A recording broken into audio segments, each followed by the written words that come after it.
Hello दोस्तों, कैसे हैं आप लोग। उम्मीद करते हैं अच्छे होंगे। आप स्क्रीन पे देख रहे होंगे, ऐसे समझ गए होंगे कि आज का क्या टॉपिक है। देखें, एक्सकेवेशन इटसेल्फ बहुत ही क्रिटिकल एक्टिविटीज है और ये कंस्ट्रक्शन का बहुत ही की पार्ट है। एक्सकेवेशन के बिना कोई भी एक्टिविटीज आगे नहीं हो सकता है, ये हम लोगों को पता है।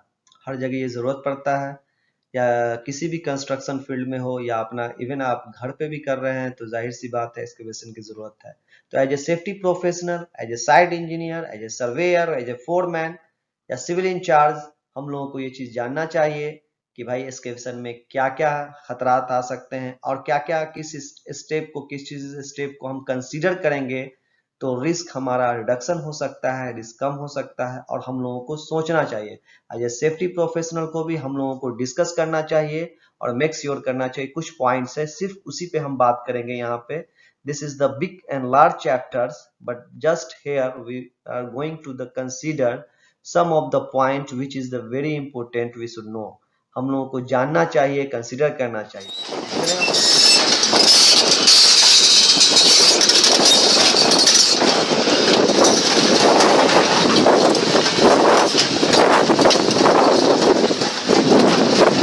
तो हम देख रहे हैं कि एक एक्सकेवेशन जब हम स्टार्ट करने के लिए जा रहे हैं तो उसमें सबसे पहले हम देखेंगे प्लान। हमारा जो प्लानिंग है एक्सकेवेशन का, वो क्या प्लानिंग है, ठीक है। और जो प्लानिंग एक स्टेज है वो बहुत ही इंपॉर्टेंट है कि किस एरिया में कहाँ पे किस तरह से हम काम करेंगे, तो प्लानिंग होनी चाहिए। ये प्लानिंग जो है वो फर्स्ट स्टेप होगा किसी भी एक्टिविटीज का। सेकंड, अगर बात करते हैं एज ए सेफ्टी प्रोफेशनल हैं या इवन जो भी जुड़े हुए जो भी हमारे एम्प्लॉय हैं, जो साइड पे जितने भी हमारी टीम है, उनको ये ड्राइंग को समझना चाहिए।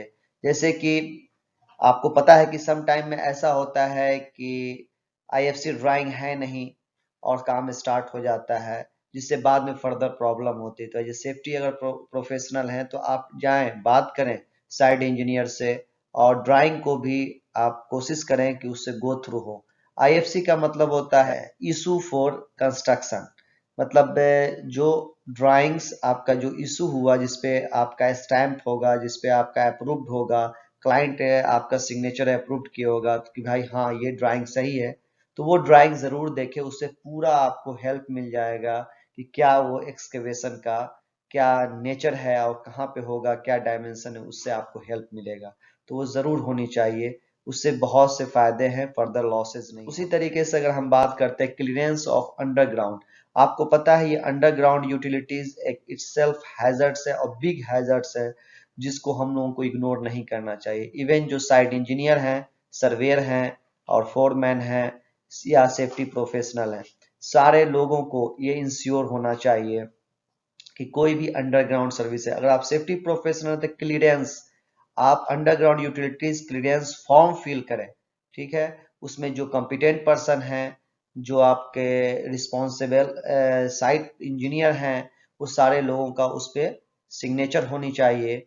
और जब भी आप कैसे मेक श्योर करेंगे, एक drawing with the help of the drawing आप मेक श्योर कर सकते हैं कि कोई भी अंडरग्राउंड सर्विसेज नहीं है। अगर कोई पुराना, बहुत ही पुराना मतलब ड्राइंग्स है, तो वो भी ड्राइंग्स देखने से पहले आप ये चेक करें कि क्या वो आईएफसी ड्राइंग है या इनबिल्ट ड्राइंग है। सम टाइम आईएफसी ड्राइंग भी चेंज होता है as per the condition, as per side requirement.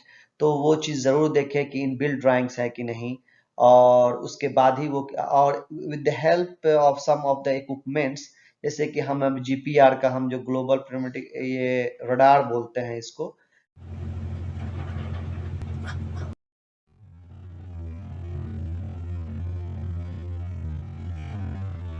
एक मशीन होता है जिससे आप चेक कर सकते हैं वो डेप्थ, ये जितना भी स्क्रीन पे बताएगा। अगर 1 मीटर 2 मीटर के अगर रेडियस में है तो आप उससे आप आइडेंटिफाई कर सकते हैं, वो भी यूज कर सकते हैं। अगर सपोज डैट, यहाँ पे मैं ऐड करना चाहूंगा कि अगर कोई अंडरग्राउंड यूटिलिटी है तो मैकेनिकल एक्सकेवेशन अवॉइड करें और मैनुअल एक्सकेवेशन पहले क्लियर करें, ठीक है। उसके हेल्प से तभी जाके फर्दर मैकेनिकल एक्सकेवेशन करें। सर नेक्स्ट अगर हम बात करते हैं तो जियो टेक्निकल जो सॉइल टेस्टिंग जो होता है, इससे भी बहुत सा आपको ये पता चल जाएगा सॉइल का टाइप क्या है, सॉइल में कितने मॉइस्चर्स है, कितने वाटर्स है।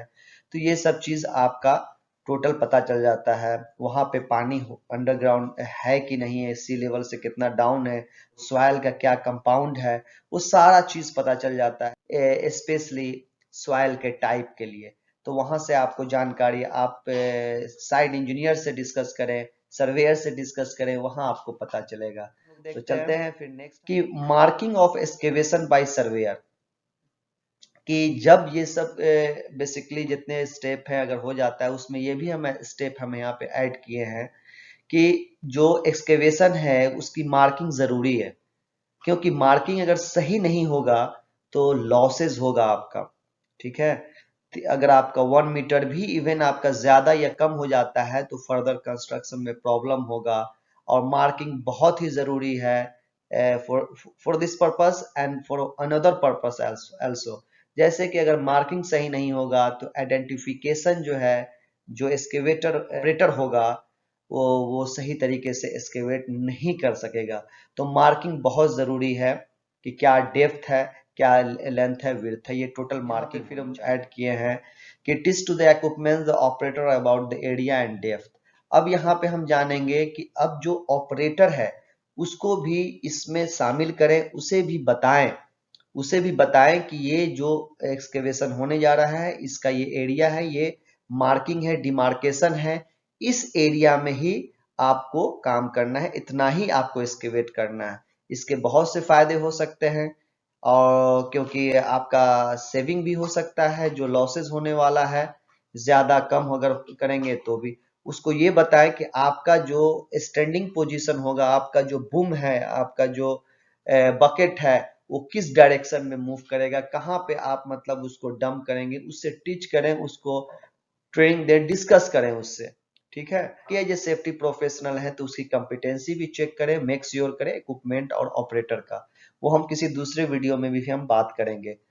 तो जो यहाँ पे टॉपिक है कि किस किस चीज पे बेसिक आप कंसीडर करेंगे, उनमें से हम यहाँ पे बात कर रहे हैं। उसी तरीके से जो स्पॉइल सॉइल है, जो एक्सकेवेटेड सॉइल है, ये एक बहुत बड़ा मतलब एक कह सकते हैं कि एक इश्यूज बनता है कंस्ट्रक्शन में जहां पे एक्सकेवेशन कर रहे हैं। तो सबसे पहले जो साइड इंजीनियर्स हैं, जो साइड फोरमैन हैं, उनको डिसाइड करना चाहिए, जो रिस्पॉन्सिबल जो कॉम्पिटेंट पर्सन हैं जो साइड पे जो जुड़े हुए एक्सकेवेशन के, कि आप एज ए सेफ्टी प्रोफेशनल हैं, आप डिस्कस करें कि आपका प्लानिंग, जिस तरह से हमने पहले बात किया फर्स्ट में प्लानिंग, तो प्लानिंग के ही वक्त में या फिर जब हम नियर हैं हम स्टार्ट करने के लिए, तो उस वक्त भी आप जाके डिस्कस करें कि ये जो स्पॉइल स्वैल है ये कितना क्यूबिक मीटर आएगा। वो तो आपको डेप्थ और विड्थ से पता चल जाएगा कितना क्यूबिक मीटर। कभी कभी पाइल टाइप का हो जाएगा, पहाड़ टाइप का। द स्पॉइल जो स्वैल है, it will not look like the pile, है ना, क्योंकि because of that mat cause of, आप समझ सकते हैं कि वो एक बिग कॉज हो सकता है कॉलेप्स में। तो इसलिए ये एक हैजर्ड है, इसके लिए आप डिस्पोज करना है या फिर रीफिलिंग करना है। सम टाइम ऐसा होता है, एक्सकेवेटेड एक्सकेवेशन का इधर निकाला सॉइल या मिट्टी जो भी बोले, और दूसरे जगह हम फिलिंग कर दिए। तो ये भी एक सेविंग होता है, तो वो आप डिस्कस करके वो डिसीजन ले लें कहाँ पे सेफ जगह है। अगर उसी तरह नेक्स्ट बात, तो सेफ्टी पॉइंट पे भी कंसीडर उनसे टोटली ये आप एडवाइस करेंगे उनको कि ये चीज जब आप ये सारा चीज आप पॉइंट पे कंसीडर करेंगे, जब आप जान जाएंगे तो आपको ये भी जानना है कि यहाँ पे सेफ्टी का क्या क्या रिक्वायरमेंट है। एज ए आप साइट इंजीनियर हैं, उनकी भी रिस्पॉन्सिबिलिटीज है, और जो साइट पे फोरमैन है उनको भी, और हमारे जो safety officer as a assist करेंगे हर एक स्टेप पे, या मेक श्योर करेंगे कि कहाँ कहाँ हैजर्ड हो सकता है उसके हिसाब से। तो बेसिक हम यहाँ पे सेफ्टी पॉइंट में अभी ऐड करते हैं, जैसे कि आपका बैरिकेशन, आइसोलेशन होनी चाहिए एरिया।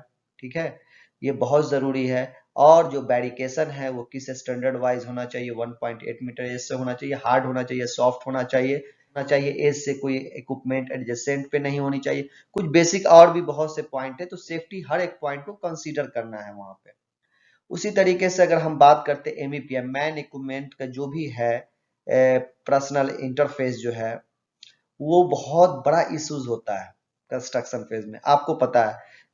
सम टाइम यहाँ पे एक्सकेवेशन हो रहा है, कहीं पे फॉर्म वर्क हो रहा है, कहीं पे कोई व्हीकल मूविंग हो रहा है, तो कोई टॉप पे काम कर रहा है स्टील का। इस तरह का डिफरेंट एक्टिविटीज चल रहा है। तो MEPI इश्यूज आता है तो भी रिस्पॉन्सिबल है, ये साइट इंजीनियर हो, साइट फोरमैन हो, जो भी वहां पे असाइन किए गए हैं, आप डिस्कस नहीं होता है, साइट मैनेजर से जाकर डिस्कस करें। तो MEPI को ये जस्ट ओरली नहीं बल्कि एक रिटन डॉक्यूमेंट्स होनी चाहिए MEPI का। सपोज डैट स्पॉटर होगा वहां पे, कोई सिग्नल फ्लैगमैन, ये सब क्या है, वो सब खतरा के दायरे में है, वो डेंजरस जोन में है। तो इसीलिए MEPI पे के एक्सेस क्या होगा, कोई बंदा मतलब ग्राउंड पे नहीं होगा, ये मूविंग इतना दो इक्विपमेंट के बीच में ये डिस्टेंस होगा, एक्सेस का मतलब सारा MEPI में आ जाएगा। तो MEPI प्लान वाटरिंग प्रोसेस भी हो सकता है, आपको ये जानना है। जब आप हम पहले बताए थे कि जियो टेक्निकल सॉइल जो टेस्टिंग होता है उससे पता चल जाता है कि यहाँ पे पानी का लेवल क्या है। मान लिया कि 2 मीटर करना है या 5 मीटर, जितना डेप्थ जाएंगे हो सकता है चांसेस पानी निकल जाए।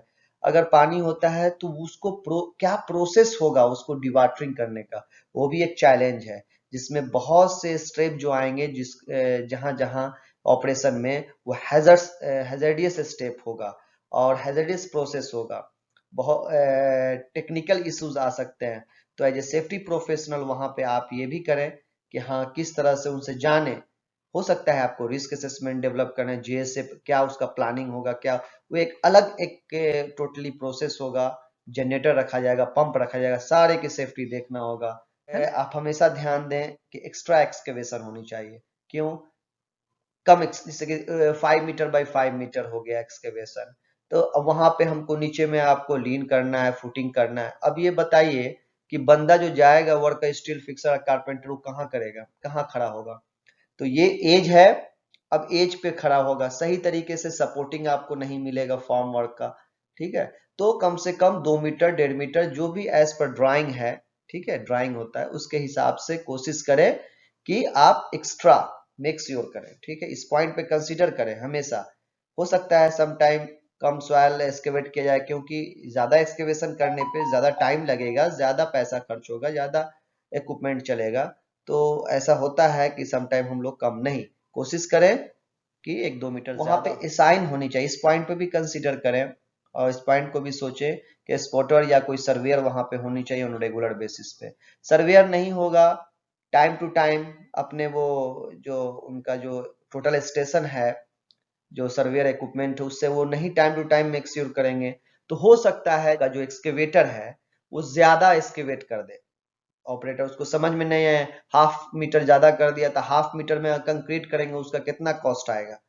तो ये सब चीज भी ये साइट इंजीनियर्स है या सर्वेयर है या इनको वहां असाइन कीजिए, जो देखने के लिए टाइम टू टाइम। TMP है, ट्रैफिक मैनेजमेंट प्लान, जिसमें आपको पेडेस्ट्रियन कैसे होगा, ठीक है, जाने आने का।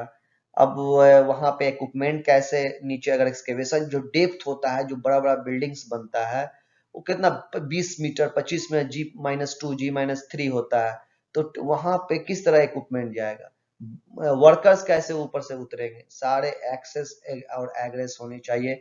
तो ट्रैफिक मैनेजमेंट प्लान, इक्विपमेंट कैसे जाएगा और कितना एज के बाद इक्विपमेंट वहां से गुजरेगा, नीचे कैसे आप पिट्स में उतारेंगे, सारा TMP प्लानिंग होनी चाहिए। नेक्स्ट बात करते हैं एडजस्टेंट स्ट्रक्चर। कभी कभी ऐसा होता है कुछ बिल्डिंग्स है, मतलब बाद में हम एक्सकेवेशन किए, बिल्डिंग खड़ा कर दिए, प्लानिंग कुछ और था, टनल्स का या किसी और का, ड्रेनेज लाइन का, वो बाद में हम एक्सकेवेशन करने लगे। तो एडजेसेंट स्ट्रक्चर वो क्या है, एक आपका ऑब्स्ट्रक्शन और वो डिस्टरबेंस हो सकता है, या फिर वो कोलैप्स कर सकता है, फिर या फिर आपके इक्विपमेंट से टच हो सकता है। उस एरिया का मतलब उस पर भी कंसीडर करें कि किस पोजीशन होगा, क्या उसका स्टैंडिंग पोजीशन हुआ इक्विपमेंट का, इन सब चीजों पे ध्यान दें, कौन कौन पार्ट्स है अराउंड, तो उस पर भी कंसीडर करें। ये एक्चुअली बेसिक मैं जस्ट टाइप करके इस पे दिया हूँ, इसमें और भी बहुत पॉइंट ऐड हो जाएगा, तो मैं दूसरे वीडियो में फिर और बात करूंगा। तो एटमॉस्फेरिक वेदर भी आप देखें, अगर पानी अब सपोज डेट आप दम समर सीजन में कर रहे हैं या फिर विंटर सीजन में एक्सकेवेशन कर रहे हैं, इस चीज का भी ख्याल रखें, क्योंकि अगर जैसे ही पानी हो गया तो उसका हैजर्डियस का जो नेचर ऑफ जो रिस्क है, नेचर ऑफ हैजर्ड्स है, वो चेंज हो जाएगा और रिस्क जो है वो इंक्रीज कर जाएगा। तो उस पर भी ध्यान दें कि किस वेदर में आप इसको एक्सकेवेट कर रहे हैं, कितने टाइम में ये कंप्लीट हो जाएगा। तो जैसा आप लोगों ने देखा, और भी मैं एक्सकेवेशन के कई पार्ट्स हैं, कई टॉपिक हैं, कई स्टेप हैं, हैजर्ड्स है, रिस्क है, और क्या क्या इसमें प्रॉब्लम आते हैं, वो उन सब चीजों पे और भी हम नेक्स्ट में बात करेंगे। जब तक take care, okay, thank you, फिर मिलते हैं नेक्स्ट वीडियो में।